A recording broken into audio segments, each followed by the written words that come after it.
Sasa mama unajua hii mtihani ende tamu mimi nilikuwa number 1. Na ulisema nilikuwa number 1 utanibaia ile baskeli. Ulikuwa unataka baiskeli? Usijali, wewe tuongea na babako, lazima tukubaie. Nilijaribu bwana, nilipiga hao na watu wa kijana. Unasema ulikuwa number 1? Umeshinda aje huko? Tuko poa dada. Tuko sawa. Tuko poa. Kijana.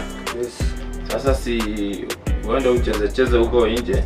Nataka niongee na mamako mambo fulani, sawa? Umesikia kijana wako alikuwa number 1? Number 1? Haya. Mtoto wetu is very bright. Hiyo tutaongea hapa. Si enda ucheze huko nje kwanza. Sawa. Uende ucheze, sawa? Wewe na usikuje ucheze huko nje, sawa? Tutakuita. Mimi mwenyewe nitakuja nikuite. Sasa mama, chakula imeiva? Chakula. Ugali iko tayari? Ugali iko tayari. Uletenge tuongee tukikula. Ndio tukimaliza tu kukula tuongelelea huko kwa kitanda basi. Haina shida. Wewe leta hiyo ugali. Mtoto huyu asemisbehave.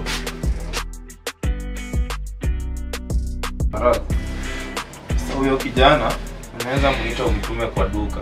Alafu ulikuwa unaongelelea about performance yake. Huyu mtoto ame-improve.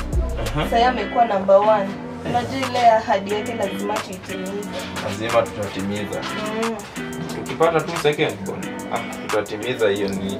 Unaweza enda umuite sasa akuje tumtume kwa duka au uko set. Ni sawa, acha niende nimuite. Matazo wewe pia.